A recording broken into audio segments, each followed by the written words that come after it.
Assalamualaikum warahmatullahi wabarakatuh. Saya Firza Aryasta dari kelas 07 SMJM 015 ingin mempresentasikan tentang analisis resiko. Analisis resiko adalah kegiatan menentukan tingkat kemungkinan atau frekuensi terjadinya resiko serta tingkat dampaknya terhadap pencapaian tujuan atau sasaran dengan mempertimbangkan aktivitas pengendalian yang sudah dilakukan. Analisis resiko meliputi penentuan sumber resiko, kemungkinan, dan dampak resiko yang akan terjadi. Faktor yang mempengaruhi timbulnya kemungkinan dan dampak juga diidentifikasi. Selanjutnya ada tujuan dan manfaat analisis resiko. Tujuan analisis resiko adalah untuk memisahkan resiko kecil yang dapat diterima dari resiko besar dan menyiapkan data sebagai bantuan dalam prioritas dan penanganan resiko. Analisis resiko meliputi penentuan sumber resiko, kemungkinan, dan dampak resiko yang akan terjadi. Manfaat utama analisis resiko adalah dapat membantu organisasi membuat keputusan yang lebih tepat. Manfaat analisis resiko ini penting karena dapat membantu perusahaan membuat keputusan. Berikut beberapa pentingnya analisis ini. Yang pertama, meminimalkan potensi kerugian. Ini membantu individu dan organisasi dalam mengidentifikasi potensi ancaman dan resiko, lalu mengambil langkah yang tepat untuk mengurangi dampaknya.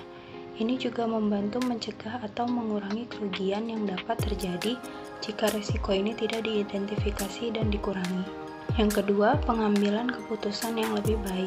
Ini membantu orang dan organisasi memutuskan apakah akan mengambil tindakan tertentu atau tidak dengan mengidentifikasi kemungkinan resiko dan mencari tahu seberapa buruk resiko itu.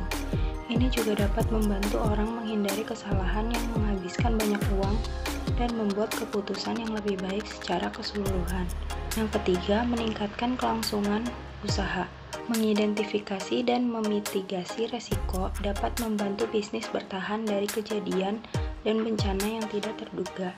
Ini membantu untuk menjaga agar layanan dan produk penting tersedia bagi pelanggan sambil meminimalkan gangguan pada operasi bisnis. Jenis analisis resiko. Yang pertama, analisis resiko kualitatif. Jenis analisis ini melibatkan menemukan kemungkinan resiko dan menilai seberapa besar kemungkinannya terjadi dan seberapa buruk resiko tersebut berdasarkan pendapat pribadi dan data kualitatif.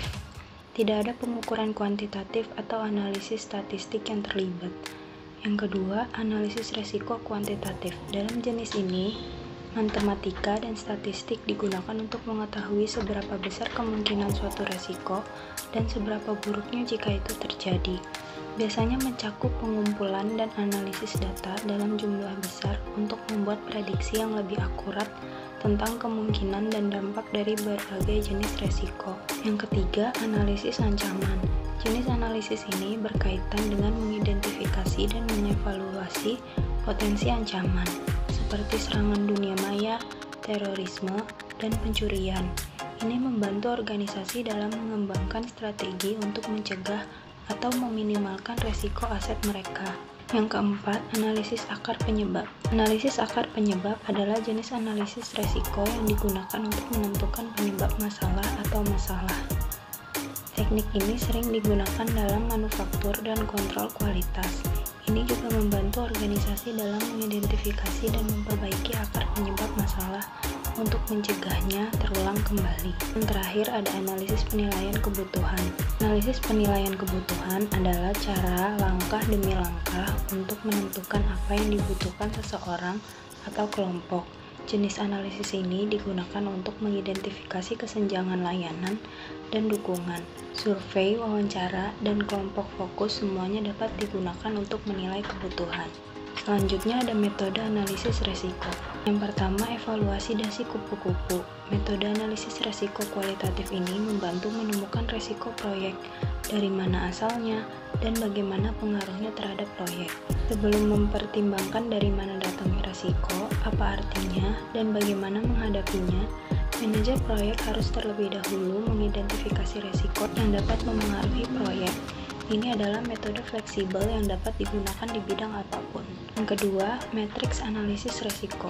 Matriks analisis resiko memeringkat resiko berdasarkan seberapa besar kemungkinannya terjadi dan seberapa buruknya.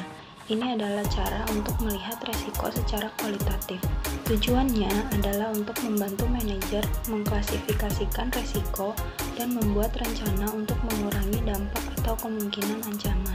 Yang ketiga, analisis sensitivitas. Analisis sensitivitas mengukur bagaimana ketidakpastian satu atau lebih variabel masukan mempengaruhi variabel keluaran. Analisis ini membantu model membuat prediksi yang lebih baik. Ini adalah metode analisis ancaman kuantitatif. Yang keempat, evaluasi SWIFT. SWIFT adalah singkatan dari Structure What If Technique. Ini adalah jenis analisis resiko yang mencari kemungkinan resiko yang terkait dengan perubahan rencana proyek. Untuk menemukan semua resiko, anggota tim harus membuat skenario bagaimana jika sebanyak mungkin. Yang terakhir ada daftar resiko. Daftar resiko adalah alat penting untuk manajemen proyek. Ini adalah bagian dari strategi manajemen resiko yang menunjukkan siapa yang bertanggung jawab atas resiko, bagaimana menguranginya, dan sumber daya apa yang dibutuhkan. Dokumen proyek ini mencantumkan semua detail dan resiko penting yang dapat terjadi selama fase eksekusi.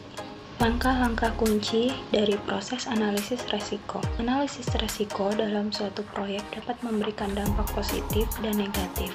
Dampak tersebut dapat memiliki konsekuensi materialistis dan non-materialistis bagi organisasi. Berikut beberapa langkah untuk diikuti dalam proses analisis ini. Langkah pertama adalah mengidentifikasi resiko.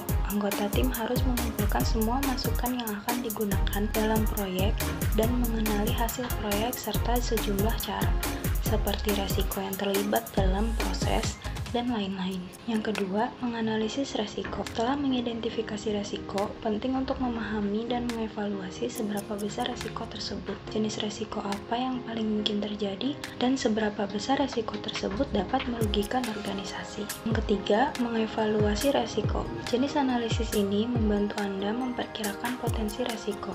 Jadi, saat memutuskan apakah akan mengambil resiko yang diperhitungkan atau tidak, tim akan mengurutkan resiko yang diperhitungkan. Keempat, rawat resikonya. Pada langkah ini, tim memutuskan apakah akan tetap mengerjakan proyek atau tidak. Jika iya, proyek diterima dan mereka mencoba memecahkan masalah dengan membuat perubahan yang diperlukan pada proyek. Terakhir, tinjau resikonya. Karena resiko dapat terjadi kapan saja, penting untuk mengawasi dan mengevaluasinya dari waktu ke waktu agar tidak terjadi kesalahan di masa mendatang. Selanjutnya ada metodologi analisis resiko Eugene Tucker. Eugene Tucker dalam author Risk Analysis Methodologies menjelaskan bahwa terdapat banyak metode analisis resiko.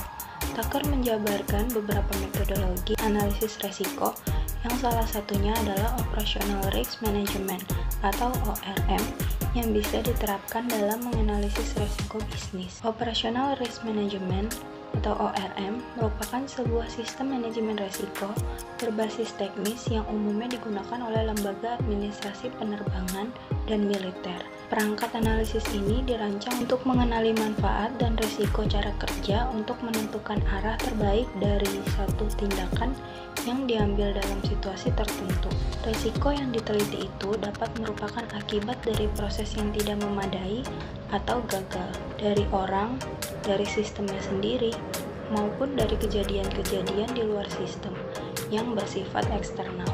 Terdapat 6 langkah dari ORM, yaitu yang pertama, mengenali bahaya, yang kedua, menakar atau menilai risiko yang ada, yang ketiga, menganalisa ukuran pengendalian risiko, yang keempat, membuat putusan pengendalian, yang kelima, menerapkan pengendalian risiko, dan yang terakhir, melakukan pengawasan dan peninjauan.